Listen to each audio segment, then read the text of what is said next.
Thank you, Ila. As she indicated, I've known her for a long time.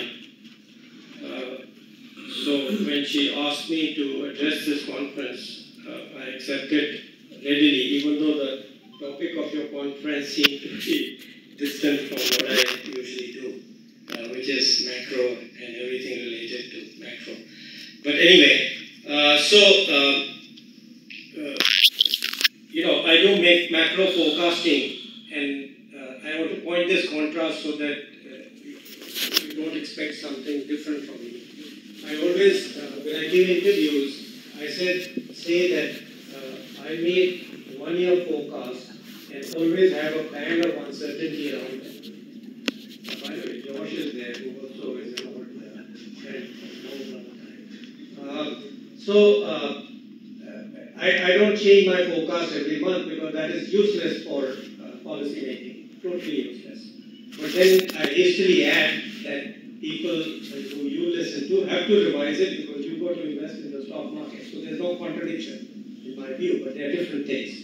So what I'm going to talk to you about is a medium long-term view which I feel will drive the global economy and the opportunities for India in it from that.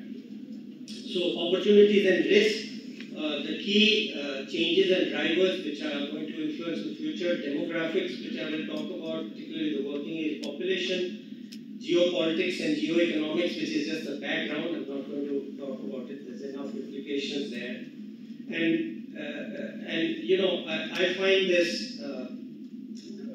controversy artificial about manufacturing versus services.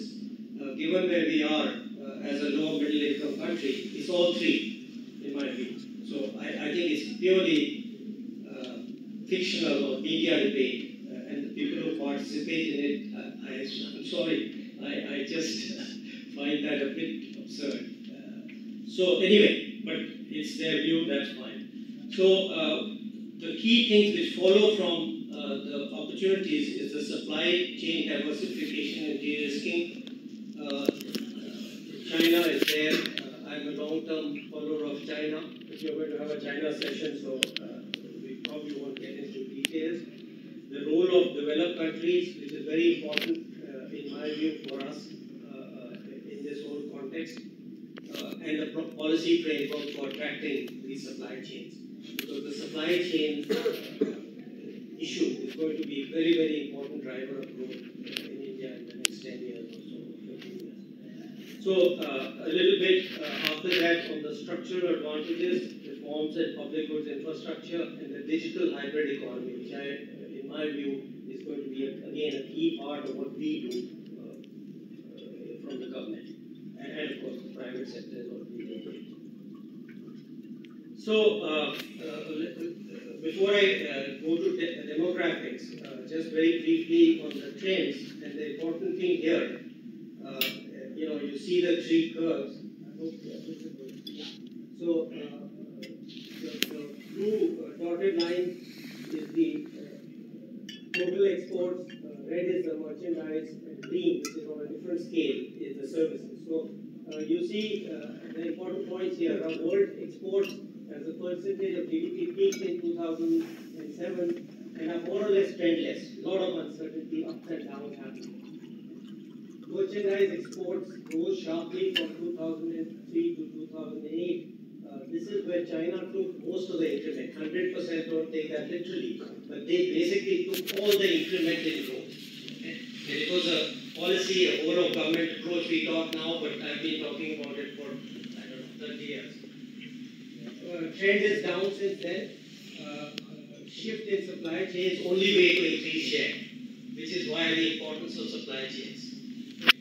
Trend in that merchandise is down. We are not, as Ila has pointed out and everybody has noticed, it's not the increment which is going to do it. It is the shift.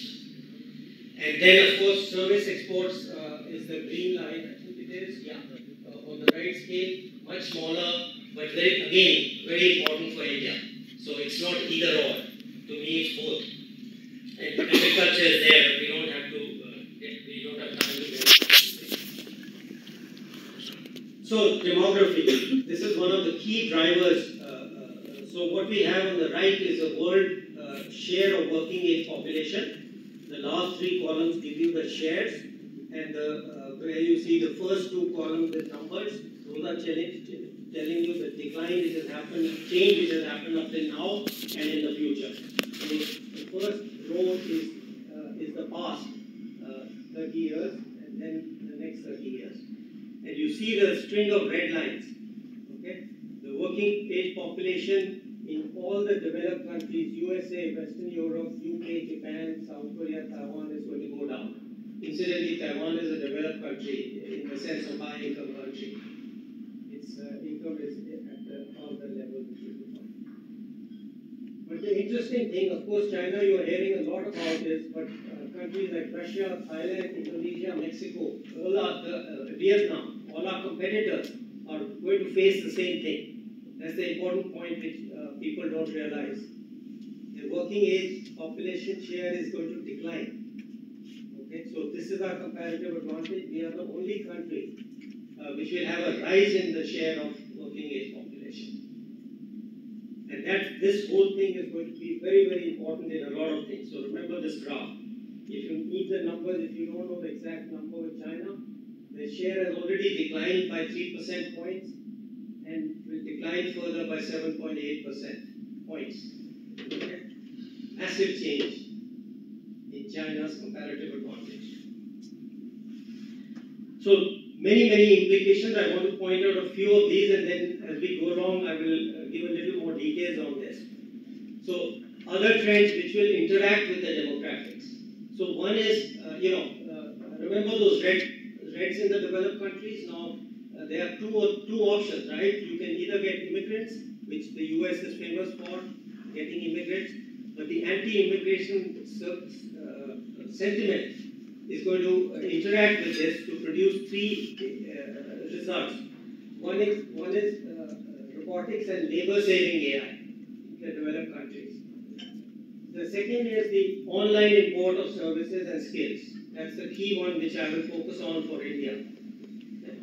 And the third one, which is the implication for India, that we should not follow blindly what those guys are doing because of our labor advantage. So what is it we have to do? We have to use what I call expert systems. You know, this AI is a word which people use, they don't know what they are talking about, most of them, not everybody. But what I focus on is expert systems, which are there already, we are not using them. Okay? That's not the main thrust of my thing, so I'll just leave it at that for questions. So what do you use it for? The second is use it for labor quality and skilling. Skills is part of my ambit in NITI, and I've done a lot of investigation, a lot of interesting things. If we have time, I'll give you a couple of examples. Fantastic how this thing is being used for skilling. The second important thing which will interact with demographics is digitization. So unbundling of non-business services. I'm going to say more of it, just mention it here, health, education, skilling. We think only of business services. Business services will continue. And that's where that rising share of services. We are taking an increasing share of the best business services. I mean, of services, the part which is rising. So for once we are on the rising curve. I'll tell you how badly we missed the merchandise curve. That's part of my big story here. So, other digitization, work from home. Of course, this was a trend all over the world. We were behind the US. The pandemic has accelerated it. It has not done a quantum job. It's just an acceleration, the research has shown. But it's also the new is work from anywhere. Okay, that is what is going to benefit us. Both actually, work from home internally, I'll say more about it, and of course, internationally, the work from anywhere will interact to make India. We must make it together actually. Skill for India, skill for the world. I'll say a little bit more about that. And using this as an instrument for empowerment and inclusion. That's part of my what I'm trying to do at NITI is how to use these things. But these are going to be there. So the second point was geopolitics, security and economy. I don't know how many of you read the international news on geopolitics. I'm sure you do, but let me go quickly over them. So PRC seems to be at the center of everything, whether it's India, Philippines, Taiwan, Vietnam tensions. But of course, after that, we've also seen Russian Federation and Ukraine issue, Iran and Israel. So all these developments are going to affect the trade, particularly high-techs, defense and dual use. So defense, supply chains, repair, maintenance, the West is looking for trusted partners. I don't know whether you heard, but I was shocked to hear that large parts of the key defense equipment parts come from China and even Russia. This is something incredible. You can see that this is like a revolution happening. They certainly realize this, and now they say Russia and China are enemies. Of course, we know what China has been doing to us for 30 years. So what does it mean? This means that India, Atmanirbhar defense production is right there for ourselves and for the world. Okay? So globally, middle skill intensive repair, maintenance, and high skill design and development. Huge opportunity. Some of it is going to happen. Some of it we have to make it happen. Again, the government partnership with private sector. Geopolitics and geoeconomics. Economic boycott, sanctions, bans, NTBs. The PRC has been using these. Again, as somebody who followed China for years and years, decades. We have seen it against Japan, Republic of Korea, Australia. NTBs against India. About 20 years ago, before you were in the Finance Ministry, I was on the 20 or 30. Now I'm beginning to even mix up about my decades. We had a group set up to look at the possibility of an FTA with China. Can you imagine? which was rejected. We didn't approve it, fortunately. So LTPs was the main issue. Non-tariff barriers. USA, EU, in the pandemic, they didn't give medical supplies. So economic boycott, sanctions, NTP. So real issue is going to remain an issue. Geographic concentration and logistics. You all heard of those supply chain disruptions. They affect stock markets, so you better pay attention to that. There were huge backlogs in China. China is supposed to be very efficient ports, but at one point there were like reports of 300 ships waiting outside China harbor. Order of magnitude I'm talking. Country concentration. Not so long ago, 5 years ago, everybody used to tout China as, I call it PRC by the way, because I don't want it to be interpreted as anything against the Chinese people. It's the People's Republic of China, which is run by communists. Okay? So I prefer to call it PRC. Factory of the world. But I will show you the numbers, how it's like a monopoly it's become. We created it. We meaning the world. So supply chain diversification, de-risking, decoupling for India, this is the key driver for manufactured trade. So what does it mean? From an Indian perspective, PRC monopoly over manufactured exports is a vulnerability for us personally and for the rest of the world, over-dependent on imports. I'll give you numbers on the monopoly. Really serious. China plus one you all heard of, but I think it's going to become China plus India plus N. A lot of others. Okay, and again we will go a little bit into detail of this. And this is the key point. This is unique last opportunity to drive structural change in India. And some of the reasons which you may not be aware of, I will tell you, but to expand labor, in fact, most countries have gone through a phase of labor-intensive manufacturing as labor shifts from or population shifts from agriculture to manufacturing. We kind of caught in the middle. We did half of it and never completed it for reasons, long reasons. I will give some of them, but not all here. So this is the last opportunity, and this is where I disagree strongly with the former governor of RBI. I think he's completely wrong. Let me be very frank. You can quote me. When he says that we should just ignore manufacturing. I think Josh has also supported him in certain articles, and I disagree completely. I can't be stronger on it. Okay, and part of the reasons you'll see in my talk. So India's goal should be to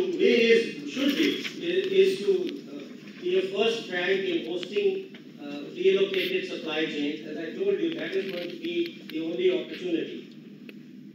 So PRC monopoly converted to a duopoly. We have this concept in economics which is called monopoly with a competitive fringe. So you have a huge, large firm, but there are lots of niche players. So my hope and goal would be to create a manufacturing duopoly, because China is too well established to go away. It will still be there, but that's what I think is a possibility. So a duopoly with a competitive fringe, which will be all these other countries, which I've already listed there, all the countries which I listed there, Indonesia, Thailand, etc. And what the skill range, and the reason is, no other country has the range of skills and population, land, infrastructure. We already have R&D, you are aware of the global competitive GCCs. Okay? So there are reasons, of course we have to convert them into reality. That's kind of my job in ET. This is all what I call macro. So what is where is it? So improvements in competitiveness. So Indian wages for several years now, 3 years, 4 years, 5 years, have been less than PRC wages. Big infrastructure investment. I think some of it is reflected in global indices, but there's a big lag in perception. There's a huge change in infrastructure in India, which foreign companies don't realize, which I would hope you all would propagate. Okay? And the reforms and simplification, EODP is reflected in world indices. Again, I'm not saying it's complete. On the contrary, I believe this job has to continue. Okay? And it will, and I'll tell you why. So India's stagnant share of, that's the other reason, India's stagnant share of world FDI and merchandise exports, she's given you, last 3 years I think you gave. If you look at the long term, you can say it's kind of stagnant. It goes up and down, but it's flat, more or less. And so that's another thing. I look at trends, because that's what determines policy. Okay, there's fluctuations of macro management. Of course, I did all that in finance ministry. So, but the job is to, now my job is to look at growth. So exports raise product quality, productivity and skilled employment. What are the disadvantages? One straight one which people are not aware of is that the Vietnam-EU FTA gives them a straight 12.5% tariff advantage. 12.5%. You talk to the infrastructure. I was shocked when I compared Vietnam's indices, World Bank indices, which they seem to have discontinued. Vietnam's infrastructure was much worse than India, yet it was attracting all the supply chains. Okay? Strange thing. So 12.5% is unbeatable. So we need, what's the implication? It's obvious. We need FTAs with EU. It doesn't require too much. But it is part of a larger plan which I tell you. Okay, so importance of supply chain for merchandise trade. Two-thirds of world trade is now in MNC supply chains. Most of them, a huge majority, I've said more than 2/3, but huge majority are in USA. Okay, the rest are in UK and EU. Of course, a few in Japan, China, and even India. So India has completely missed this supply chain. That is why we have performed so poorly share of world merchandise exports. So very quickly now, a little bit, I have time, right? Yeah, lots of time. Okay. So PRC factory of the world. So what does it mean? People have been sleeping. It has an export monopoly. Telecom equipment, EDP, and I'll give you a whole table after this, but I'm just pointing highlights here. Telecom equipment, EDP, and office equipment, 40% of the global market. Textiles, 47%. Pottery, light, I picked out one number from here, the biggest one, 67%. 2/3 of the global market on pottery. And much higher concentrations, I'll show you the table. But the funny thing is, and the foreign minister of Jaishankar said this in the US, and I'm using his words, it was very interesting and very well put, that if the US, if this happened in a domestic, and the antitrust system in the US would have been after, but nobody bothered in the world. Now everybody is waking up. Okay, I have been warning about it for at least 20 years. A lot of related things. So, before I go to the table, which is very important because it tells you how many items over there, which they have this export monopoly. But, we need to also understand the supply chains. And this may help you in your work also. They are basically two fundamentally different ones. The first one are consumer goods, like if you think of leather goods, okay, or textiles, where it's a more or less a straight chain, okay. Let's say cotton, fabric, etc., etc. It's a simple chain, okay. So what China has done there is straightforward, old-fashioned backward integration, okay. So they get the monopoly on the first part, then they go, all the companies there will go in, and you get fooled because there may be 5 companies. They are from different provinces. Each province subsidizes. Okay, that's the good part. But it's creation of monopolies. Okay, they keep doing backward integration. So they are these simple products. Okay, then they are more complex consumer and intermediate products. Electronics, EDP, the one I gave you, which is the most important for us, actually, because it's dual use and defense comes into it. So it's useful to just keep this in mind even when you're investing, actually. But the trade will be different. Okay? So export monopoly, telecom I mentioned, very high share, monopoly rents. You see, this is the part which I have been warning about. People don't realize. Again, they think of China as it's what is called a socialist market economy. This is more for economists, but it's kind of interesting as a historical fact. In 2006, I wrote a paper. It's a planning commission paper, actually. That is how many years ago? 25, 20, whatever. Where there were economists called Oscar Lang and Lerner. They defined what they called a socialist market economy. They said communist countries would convert, solve their problem because Russia collapsed. Remember the USSR, etc., the economy, and make it a socialist market economy. The concept was the ownership of the assets remains with the party. Okay? But there's competition below. So that is what China is. So what Dong did was to convert this intellectual concept of the Lerner-Lange into a reality. Amazing achievement. Not underplaying it, but very bad for everybody else. Great thing for Chinese, for the communists. So rents. The Chinese control all the rents. The party, not Chinese, the Communist Party. Okay. So if you and through the dominant supplier, they can punish competitor countries. They have no hesitation. You'll find all the firms calling out, no, there are people willing to speak. 20 years ago, I talked to a company, I won't name it, they still exist, they're a great company, solid company. They told me that they took apart a product, let's say it was a scooter or a motorcycle. They said we valued that at international prices, every little part. And the price of the parts, international value, was higher than the price they were charging to export to India. How do you compete with that? It's not competition. This strange view that China was a competitive economy. No, it's a monopoly. It's all intended. Okay? So this is one message, if you understand and take, is very important for how you look at China. So it used unfair mercantilist policies to dominate exports. It's intentional. It doesn't happen just by itself. Okay? And you can see this in this table. There are 25 products here. If you go to a lower level, you'll find 100%, etc. Okay, so I've said enough of that. So my point here is,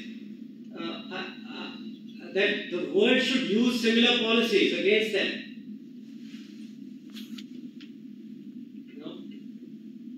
I said this to a group of people from Singapore. So once, I think a Singaporean of Chinese descent asked me, so what's wrong with it? So my answer to it is, if it's not wrong for them, why not for us? Let's use the same policies towards them.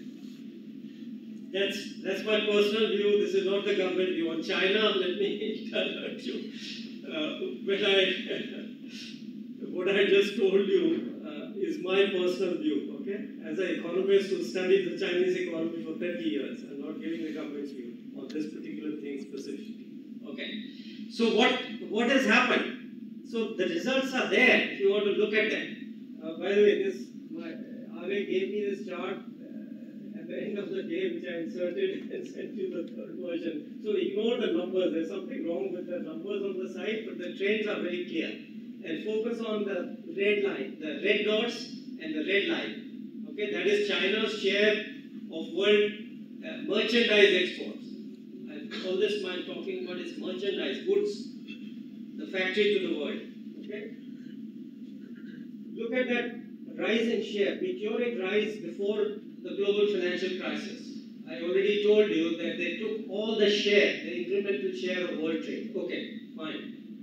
And they had crossed those little green flat lines, green and orange, is US and Germany, who used to be the largest exporters of merchandise, okay, in manufacturing things. The numbers are for merchandise.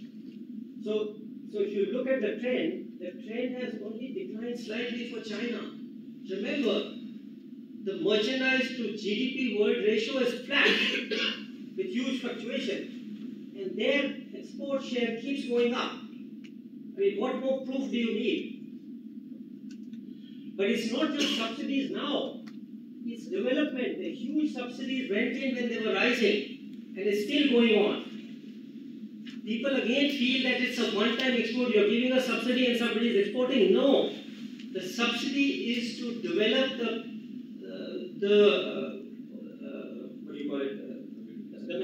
factory, right? And to develop the skills, to steal the skills, to spy on them. It's all, that money goes, I mean, that's part of the effort. The huge network. This is a huge network which will be exposed. I mean, you slide stories, if I have time, let me give you the story. I have been talking for 15 years that their spying is different. You know, when I used to say they spy, people used to say, oh, everybody spies. I said, no. You say every country spies. I say every Chinese spies. It's a communist country, it's not China. It's PRC. That's why the PRC is very important to remember. It's the People's Republic of China. So, finally, I got a personal case. I happen to be living in the US at the IMF. I was there. There's a National Institute of Health. Okay? I heard of a case of a Chinese provided free RA to the researcher. Okay, so you have research collaboration. There's a researcher at the National Institute who must be high-paying. The Chinese professor says, we'll collaborate with you. And we'll provide all the free, whatever you want. RA, calculation, assistant. This guy was caught. Every night, he used to go around all the computers, download the data, and send it to China. 1. 2, he used to take his laptop, both these are illegal. He used to take his laptop home. That's illegal act, defined, known. What happened to him? Nothing. After he was caught, he continued to work there. No charge of spying, no dismissal, no saying, okay, you go back home. Nothing. So, that is where you get, so trade growth I already told you, and the subsidy. This is kind of what has happened. Now, I want to turn to the positive. So, the opportunity for India. So high-income developed countries. So this whole fascination for RCEP, I'm sorry to say, is based on ignorance. Again, I say it strongly, because so many intelligent and well-informed people have this concept. And let me see if I can demolish it for you today. And I hope you'll propagate it. By the way, my purpose in talking to you is not just to give you a different perspective, but I hope you'll carry it through to others. So, high-income developed countries. So, we look at US, Australia, Taiwan. Just give examples. The FTA we just signed with the Swiss a few days ago. FTA. So, they are complementary in terms of comparative advantage. This is something that has escaped us, sadly, because of our socialist past. This anti-colonial is fine, but then we identified, we didn't separate geopolitical from economic. So, we missed the bus. I told you earlier. So they are the source of technology and FDI. And I'll give you the numbers. They are amazing. People just don't think of them.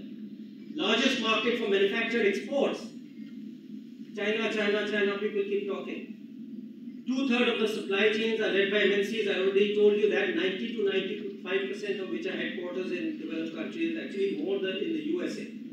So there is a close association between MNC FDI in a country and its imports of merchandise from the country. But again, leave merchandise, I'm saying, because that's the data, but I mean manufactured goods. Okay? And so, let's go to the table. The table shows the importance of the DCI, FDI, and manufactured exports is 5 to 8 times that of China, PRC China. 5 to 8 times. So, what is it? So, here are the numbers. Okay? Why have I picked US, EU, Japan, UK, are okay? These are the top 5 developed regions or countries. High income developed. That is where a comparative advantage for us is, of close economic association. I gave some of this, I presented to the Punjab Haryana Chamber, where they had some US commerce guy. From his face, I could see he has no idea about these things. That's what I'm trying to tell you, that they just do not think. That's why I hope you will be ambassador, which is why I took this opportunity. Thank you. Okay? So the source of 60% of global FDI, these 5 countries, that is FDI is 7 times China's, which is only 8%. They import 53% of world manufactured imports, which is 5x that of China. Even Japan plus UK plus Korea constitute as larger market for foreign manufactured goods. I don't care about the domestic. They don't let you come in. So I have to see what they let in. Okay? Goods as China. Just the 3 of these countries. Leave the biggies. US, EU. Key for our future. So FTAs with USA, EU, UK, Taiwan are very important. Japan and South Korea we already have. Okay? So that is the big message of this. So what is it from our side? Trade and industrial policy. Again, some of this is my personal view, as I said. Maybe some of it is reflected in government policy, but not all of it. So I propose what is called a dualistic trade policy. That means PRC has to be treated differently for all the reasons I told you earlier. Secondly, we must focus on the developed countries. Okay, which is the dual, they are opposite. You have a negative policy on China, a positive policy on these 5 or whichever countries and regions, and then a normal for everybody else. So a lot longer learner, etc. I pointed out to you. Symmetry, reciprocity. I said, why not us? If they use, why not us? So whatever we need to do, we are not able to do we are a democratic country. Everything has to go to parliament. So it's a little tricky. We cannot use exactly, but we have to develop a policy, framework which can do that. That's the key message here. To promote the diversification, to promote the shift. And PLI plays an important part of that. Again, very briefly, PLI is designed to break the scale disadvantage. See, in microeconomics, there is a simple curve. it's like this. It's an average cost curve. Okay? It is very high cost if your scale is very low, and then it goes and flattens out. That turning point is called minimum efficient scale. Okay? All we need to do is, we are up here somewhere. We cannot compete. We need to move it to the minimum. We don't have to be as large. We meaning each firm. Okay? This is a firm curve. So what you have to look for is minimum efficient scale. Again, this may help you in your analysis. Okay?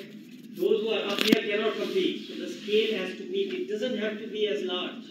Okay? Sometimes it's better to have a lot of these at minimum scale because they compete and improve efficiency. Okay? So that is what the PLI is designed for. Again, I am not saying it's perfect. There will be reviews, there are reviews, there have to be. But the initial design of that was that. And that was a correct decision. The initial design was this purpose. So FTAs with developed countries. I've already gone through the MNCs, majority, etc. I think I'm repeating here, but just summarizing the thing. The second last line is important. The MNCs anchor, again, this is something that people need to be educated. They anchor the supply chain, FDI investor, but they also generate the skills and quality. That's what people don't understand. Okay, they think these fellows are just coming in, why can't we just have the same amount of capital and we'll do it ourselves? No, you cannot. They have a whole amount of technology which is in their heads, which is in the organization. Just copying the thing won't help. So what the Chinese did, they invite everybody in. All the Southeast Asians did that. And then it diffuses. Okay, the skilled people move. You can see what's happening. You see a different quality. Okay? So the anchor chain is very, very important. It invests in skills, quality and timelines, critical for exports and domestic value added. So I said we are fully aware of it, and I want to, so our goal is global quality, competitiveness, use exports as an objective benchmark. So the supply chain shift, attracting, it is, and the PLI is not just to make a protected market. The goal is to improve the quality and so on, so you can compete with the others. Okay, that must be kept in mind. And to my understanding, and I'm going to give you a quote from the PM, he understands this. He said it. He's talked about quality as a benchmark. These two things. I couldn't find the quote otherwise I've given you, but let me read the second one. This is his interview to FT. Okay? It says, we aspire to create conditions where everyone sees value in being in India, to invest and expand their operations here. We envision a system where anyone from around the world feels at home in India, where our process and standards are familiar and welcoming. That is the inclusive global standard system we aspire to build. And that's the basis on which I say the reform will continue. Okay? Believe me, I don't meet him very often, but he is completely open to good suggestions. You have to prove it to him. You know, he's the Prime Minister. He doesn't, anybody come and say, do this, do that. No. But I have 100% confidence if I go to him and I say, okay, here is the evidence, here is what we should do. He does it within a day. He just makes the decision right there. I've seen it in 1 or 2 cases. Just like that. But that's the thing. You know, it can't be. Obviously, just as an aside and a joke, half joke, he is not going to listen to if a critic says do this, that. He assumes the guy is not speaking in his interest. So you have to have confidence, right? So I presume he has confidence in me because he's appointed me, right? Okay. So that's the future. Again, this is a very important message for all of you. So we've talked about manufacturing. I'm going to say about skills and services, and then you tell me when you want me to finish. Perhaps we can sleep another 10 minutes, and then I can just do this is the important part, and then I can conclude it. Okay. So skills and services. This is the rising curve, but this is I'll start with a story, and then I'll give you, and maybe I'll just cut off some of the rest of it. It's not very important. So again, skills for India, skills for the world. Whose words do you think these are? Actually, these are not exact words. These are my version of the words. But again, TM said something and I thought of this word. I haven't been able to find him saying exactly this. But that's the concept. Okay? So connectivity, we need connectivity, universal access from all the rural areas. That is where the development is going to come from. And remember, one of the messages I'm giving is we have lots of internal sources. You know this, but think, okay, when you need all that specific information or world trade, etc., remember this. Look inside. The defense sector, for example, is going to be big. So here, people in rural areas, they are going to be connected. Companies who do that are going to prosper. Okay? But we, from government side, we have to make sure its connectivity is there. So there are several semi-skill instructor, construction, repair, maintenance, health, physical, education, all these areas. Okay, I can give you examples, but I'll skip them because they're running out of time. So people don't think, I call it specifically semi-skill intensive. Okay, they are huge opportunities for India and for the world. And of course, you know all about the high skill which is connected to. So what about services and global demand? So manufacturing unbundling led that growth. Remember that growth of world trade? That's huge like that. Okay, it was led by the unbundling of manufacturing. What does it mean? Earlier, you made a shoe, you did everything there. Now you said, okay, China can make these soles better. So let me get the soles from China, and so on. Okay? So unbundling, or same thing is going to happen in services. I have to tell you this story. I visited OECD in February or March or something of last year. And they had a special report on some aspect of aging and skills, etc. And I was shocked. They had no idea of the development of the digital economy in India. Okay? They were talking about shortage of people to man government services. Can you imagine? Remember that working age. And if you're anti-immigrant, that's exactly what you will get. Shortage even to get people to run the government. So government is going to be unbundled. There will be certain parts of it which will be done elsewhere. I think they'll be done in India. You must ensure, we must ensure. Okay? So there are lots of things which you cannot even imagine right now. So certain parts will remain there. You know, for example, look at visa services, right? The final approval will obviously have to be there. But all the rest of it can be done here. Let me give you another example. People think you need a nurse, you have aged people, bedridden people, you need a person there. No.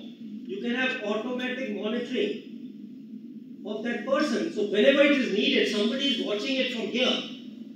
Okay? And the moment they feel there is some problem, they alert somebody. That's unbundling. It's going to happen in all services. Because of that demographics. That is how demographics is going to drive it. Okay? So we know about business, call centers, BPO and fintech. But health, physical, wellness, education, skilling, government administration, all is going to be unbundled. That's a huge opportunity for India. So it's not manufacturing versus services, it's both. Manufacturing to some extent has already been unbundled. So there's big part of it has gone elsewhere. So it's just useless to think of these separate sectors. Okay? It's everything. You look for the opportunity. This I already mentioned, demand for high-skill migrants. You know, you'll get more of it. That's the bus which India is catching, fortunately. It's right there. Global care, that is already mentioned. Okay, and work from home, work from anywhere. So it will be not just for, it will be for India and the world. I forgot to mention, I think it's there. Okay, that's I'm going to leave that rest of it. There's all other, people will raise questions, education, skills, student labor, but all that has to be dealt with. But it can be an opportunity. Digital, this I just want to mention one of the things, what we are going to use, we must use, we are using, is to use digital economy empowerment to improve the quality of education. You know, in rural areas, if you provide them with expert system, what I said, you can aid even an ordinary teacher from the local area to perform at the middle level. That is what research is showing now in the West. What they found is AI is actually what I call expert systems. It's to help the person. The AI people think of some strange things that's doing a job for you. That's not how I think. I mean, all these are true. Focus. So they found that where AI has been used in professions, is the lower and middle people perform at the high level. So that is what I want. I want to make sure the ordinary health provider, the education provider in the rural areas can perform at the urban level. It can be done. Okay, we have now examples. Okay. And increase the details. There is an important point. Work from anywhere. Work from home means an educated girl who has got married. See, what the research has shown is up to the age of till marriage, the gap is closing. It's the married woman who, for whatever reason we know, cultural, etc., are not catching up with the married men. It's a very important distinction which comes from the research. So now this digital can be used for females to work from home. And we must, again, that is part of my job to try and do it. Okay? And information.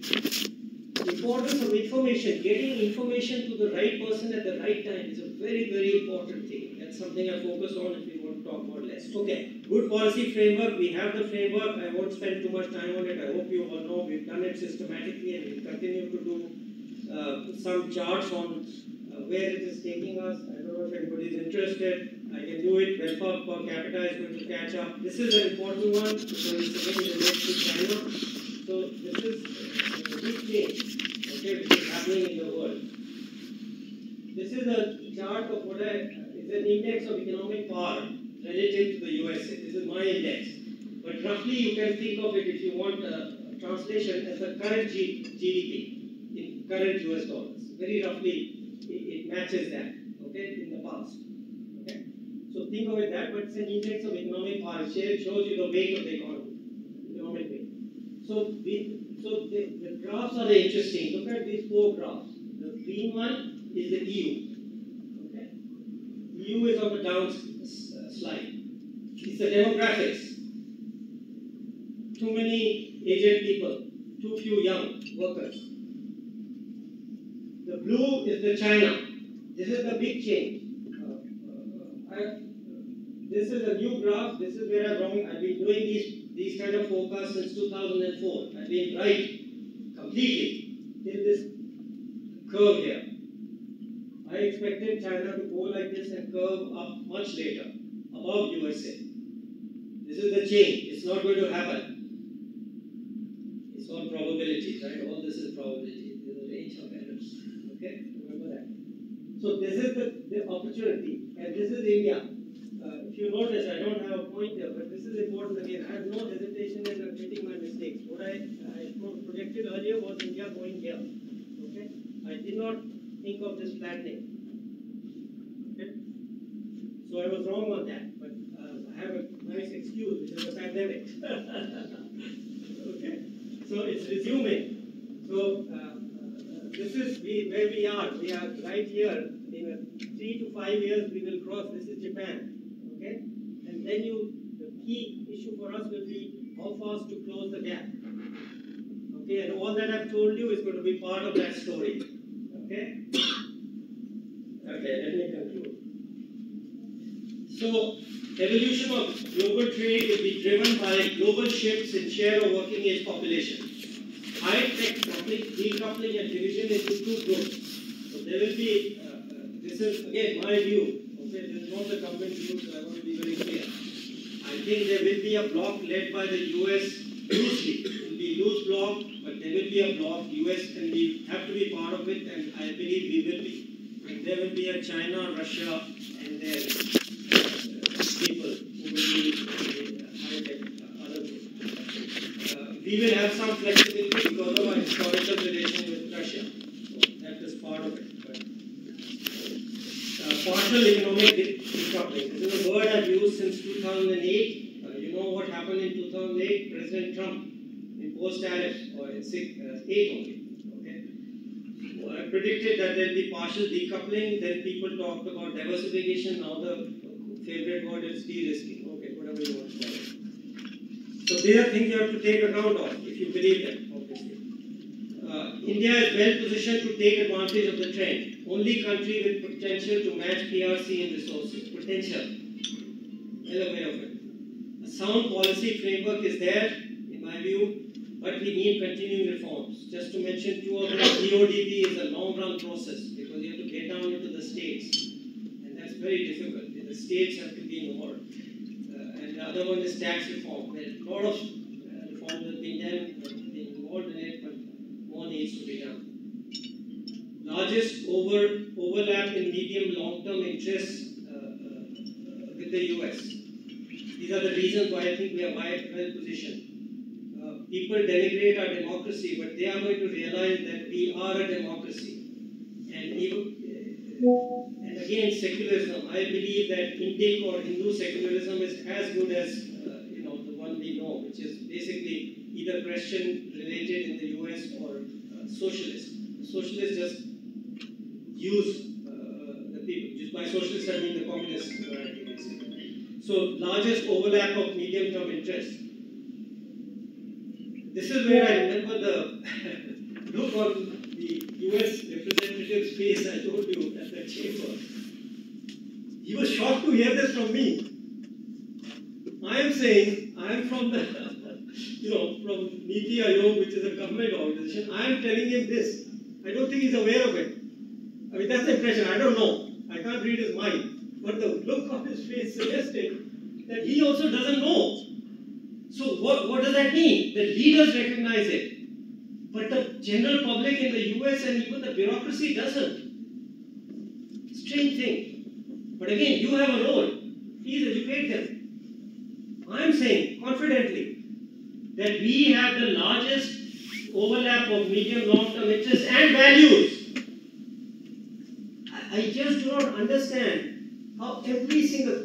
See, it is one thing to say this is wrong, it must go, but this is good, this is bad, and we should improve. No problem. But when your whole objective is to prove how bad the country is, that is what I do not accept, frankly. That is the view of my view, everybody in government's view. Not acceptable. That is something else.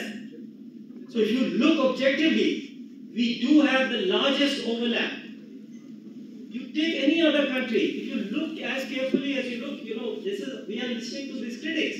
It's an open economy, open democracy. Yes, bad things happen. Believe me, I do not say that bad things didn't happen. But actually it was a spurt in a particular 3-year period. It's gone now. Again, I can assert that confidently. It's over. It was a new regime coming in. It's happened. I have seen it. I don't mean to this thing, but I'm 75 years old. I have seen it living. I still have the newspapers in my mind. Okay? The Mandal agitation, the coming of SP, what are the kind of things happen? We don't know. Foreigners don't know. Our intellectuals don't seem to know. I have seen it. I have read it in the papers. This was just a hiccup. It happens every time. It's a huge regime change. Yeah, it's over. That spurt of violence is over. Okay? So, red carpet to MNCs and their supply chain. They are doing it. You heard of Micron, Apple, of course. And the only issue which comes up, and I mentioned this to others, is how long will it last? And how deep will it go in states? Valid question. Never ignore valid question. That is our job. To make sure it continues. And I'm giving you the PM statement that if this government is in power after the next election, as I expect it to be, that reform will continue. And that approach will continue. It's very clear in his statement. The problem of getting the states on board is a difficult and a long-term thing. And GCCs I mentioned, so I'll just conclude with that.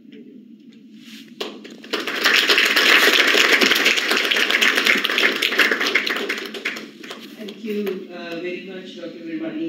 It was a real